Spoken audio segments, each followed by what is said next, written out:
Hello, everyone. Once again, welcome to Behind the Mic. Gary Laubach and Mike Joseph, happy to be with you. What we're unhappy about, of course, is we cannot bring you the ball game again this week. But let me clear up. I see there's been some discussion about LSN this season not doing away games.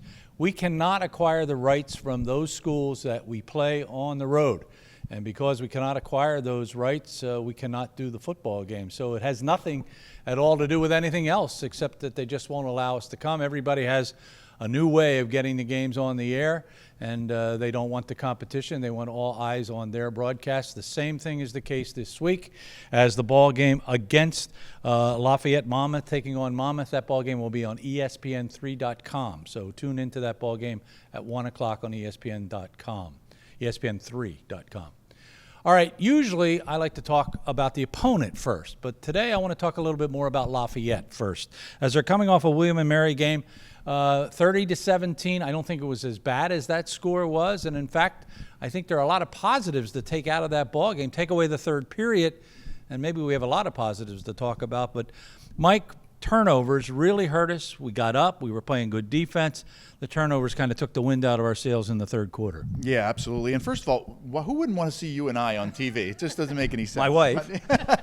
But anyway, yeah, the three turnovers obviously were huge against Lafayette, 4 total.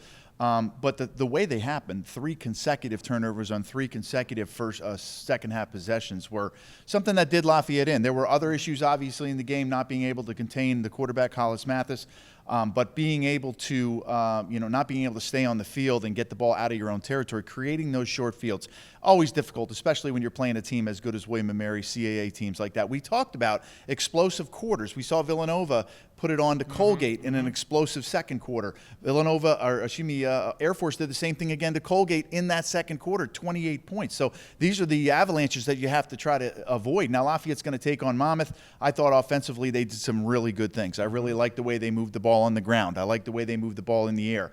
I like their play selection. I really like the way they spread the ball around to a lot of different guys. So there's a lot to talk about offensively for the Leopards. Well, we had a two-headed quarterback this past week. We had Cole Northrup, who started the ball game, played most of the ball game, and Keegan Shoemaker. Their numbers were pretty close to one another. Both of them threw for 127 yards. Do you think this is something John will stick with, or do you think eventually he'll have to pick one or the other? I'd like to think that he's going to settle on one of those quarterbacks. I think Cole was day was somewhat cut short because of the face mask penalty.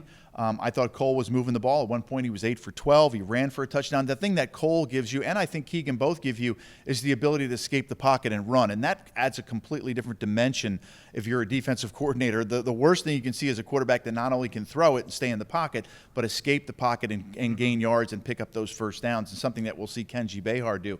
But I think both Keegan and Cole really represent the fact that I think it's something they can do moving forward. I think you'll see the same thing this week. I think you're going to see a combination of the two. I think you'll see Cole start, but you're definitely going to see the freshman. Running-wise, we did run for over 100 yards. That's a positive sign, certainly. I thought the defense at times played very well. They came up with some big stops in the ball game. Malik Camp with 9 tackles, 2 tackles for a loss. Major Jordan had 12 tackles in the ball game. 11 different receivers catch the football. Is that good or is that bad?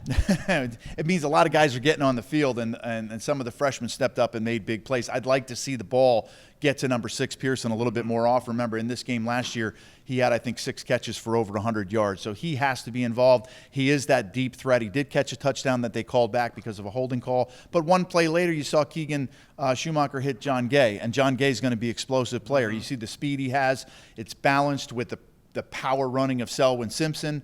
They even got Sutton in the game a little bit there, and obviously J.J. Younger can do it all. I'd like to see him a little bit more in the flat, catching the ball out of the backfield. But they have a lot of weapons offensively, and John, I think, is trying to get everybody involved, and it can't hurt when you have that many guys touch the ball. All right, so we turn our attention to the Hawks of Monmouth. They too are 0-1 as they lost their opener 48-13 to Eastern Michigan. They're picked to finish second in the Big South. They're picked to finish right behind Kennesaw State, which is already ranked, I think, around 13 or 14 in the AFCS. It's a ball club that's only ever had one coach. Kevin Callahan has been there the entire 27 years this team has been in existence, but they present a problem. First of all, they've beaten us the last 2 years. Secondly, they have a quarterback who is a fifth-year senior who has absolutely destroyed us, in particular last season, and that is Kenji Behar. Mike will talk a little bit more about containing him when you go inside the huddle with Mike this week, but Kenji Behar obviously has to be our focus. He absolutely does. You got to keep him in the pocket. You know, he accounted for almost 400 yards last year through the air, through over 300, rushing the ball. The rushing yardage really, I think, hurt. You know, rushing, even though it was only 55, 60 yards, he averaged 9.4 yards. And when you break contain like that and you pick up first downs, it really puts a lot on the defense. It becomes somewhat degrading where you just can't, we just can't get off the field. So they're going to have to find a way, and I think you'll see Coach Rojas really come up with a way to keep him in the pocket.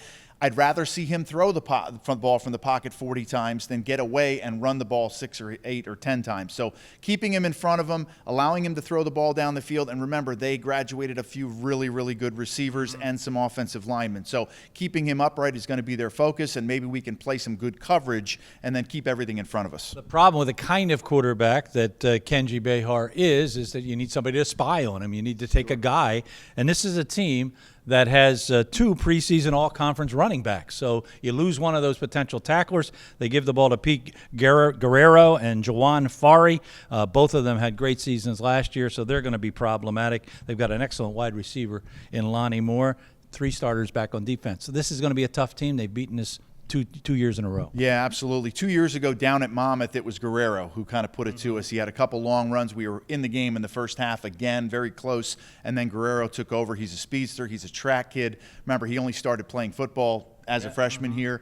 So 2 years ago it was him. Last year it was Kenji Behar and Reggie White and some of the guys on the outside. So, you know, if they run the ball, even if they run the ball for 100 or 125 yards, that doesn't bother me. It's going to be containing the quarterback, containing the receiving game, and then doing a good job like Lafayette did with William & Mary is staying on the field offensively, having those sustained drives. They opened the game this year against the CAA team by going down the field in 70 yards and scoring. That is terrific. It's demoralizing to a defense. So if they can stay on the field, continue to get first downs, I think Lafayette's headed in the right direction, and this is an opponent that Lafayette, like after you said, losing twice, the third time's a charm. Well, Mike and I are a little demoralized. We won't be able to see the ball game at Kessler Stadium in New Jersey. Kind of home for John Garrett, actually. It's kind of where he grew up. But we will be with you for Game 3 when Sacred Heart comes to Easton, PA. Yeah. So that's when we'll be back. We'll, of course, be back behind the mic next week. So please join us again. For Mike, I'm Gary. Thanks for being with us.